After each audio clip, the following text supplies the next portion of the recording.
आज आपण unit number 4 मधले प्रॉब्लेम्स बघणार आहोत. तर युनिट नंबर 4 मध्ये दोन प्रकारचे प्रॉब्लेम्स येतात.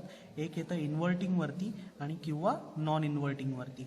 आता इथे इन्व्हर्टिंग म्हणजेच मायनस आणि नॉन इन्व्हर्टिंग म्हणजेच प्लस. ओके, इन्व्हर्टिंग म्हणजे मायनस, म्हणून मायनसचा फॉर्म्युला आहे minus RF upon R1. Okay, AV म्हणजेच voltage gain is equal to VO upon VIN is equal to minus RF upon R1. Minus sign इथे का येते? कारण का इन्व्हर्टिंग आहे, इन्व्हर्टिंग म्हणजे मायनस. ओके, तसंच नॉन इन्व्हर्टिंग म्हणजेच प्लस आणि प्लसचा फॉर्म्युला येतो that is VO upon VIN. दोन्ही ठिकाणी तुम्ही बघाल तर VO अपॉन VIN तसंच आहे. Okay, is equal to 1 plus RF upon R1. RF upon R1 ते पण सारखं आहे, फक्त इथे मायनस येतं इन्व्हर्टिंग करता आणि नॉन इन्व्हर्टिंग करता 1 प्लस येतं. एवढाच दोन फरक आहे, बाकी फॉर्म्युले दोन्ही सारखेच आहे. ओके, आपण एक एक्झाम्पल म्हणून प्रॉब्लेम बघू. For inverting amplifier. आता इन्व्हर्टिंग म्हणजे काय? इन्व्हर्टिंग म्हणजे मायनस RF अपॉन R1 घेणार. प्रॉब्लेममध्येच दिलेलं आहे तुम्हाला. For an inverting amplifier R1 is equal to 1 kilo ohm and RF is equal to 10 kilo ohm. Find output voltage VO. म्हणजे तुम्हाला फाइंड काय करायचं आहे? काढायचं आहे आपल्याला आउटपुट व्होल्टेज. आपल्याला VO अपॉन VIN फॉर्म्युला आहे. VO दिलेला नाही आहे, VIN दिलेला आहे, RF ची व्हॅल्यू दिलेली आहे, R1 ची व्हॅल्यू दिलेली आहे. या तीन व्हॅल्यूज आपल्याला दिलेल्या आहेत. आपल्याला फाइंड करायची कोणती? तर VO ची व्हॅल्यू. आपण इथे प्रॉब्लेममध्ये बघा, R1 is equal to 1 kilo ohm. Kilo म्हणजे काय? तर 10⁻³ म्हणून आपण किलो लिहून घेतले मी परत. 1 × 10⁻³ ओहम.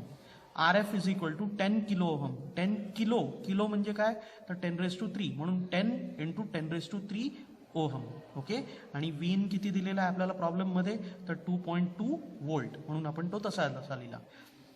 आता आपल्याला फॉर्म्युला लिहून घेऊ इन्व्हर्टिंग ॲम्प्लिफायर करता. इन्व्हर्टिंग करता तुम्ही बघाल तर फॉर्म्युला काय आहे? VO upon VIN is equal to minus RF upon R1. VO upon VIN is equal to minus RF upon R1 आपण लिहून घेतला. आता आपण त्याच्यामध्ये व्हॅल्यूज टाकू. VO तसाच राहिला, VIN ची व्हॅल्यू आपल्याला दिली आहे 2.2 इज इक्वल टू RF ची व्हॅल्यू काय आहे? तर मायनस लिहून घेणार आपण, ब्रॅकेटमध्ये लिहिणार. RF ची व्हॅल्यू आहे तुमची 10 × 10⁻³.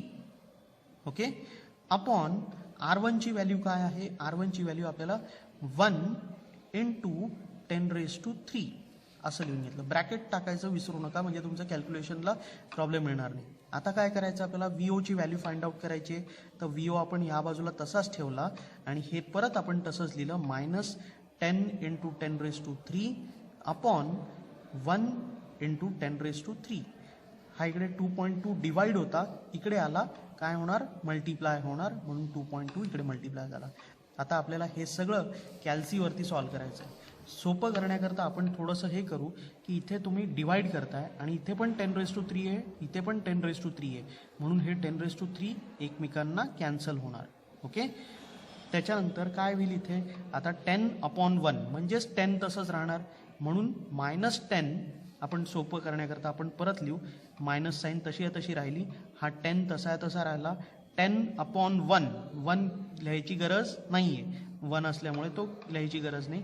मल्टिप्लाय बाय, इकडे काहीच राहिलं नाही, मल्टिप्लाय बाय 2.2.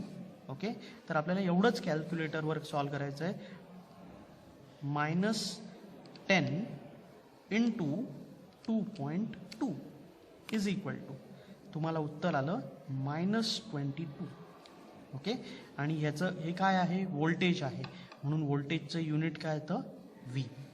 ओके, तर VO ची व्हॅल्यू आपल्याला मिळाली that is -22 volt. Okay, simple problem आहे, काहीच अडचण नाही. तुम्हाला फक्त लक्षात ठेवायचं, इन्व्हर्टिंग असेल तर minus RF upon R1, non inverting असेल तर 1 plus RF upon R1. Okay, thank you.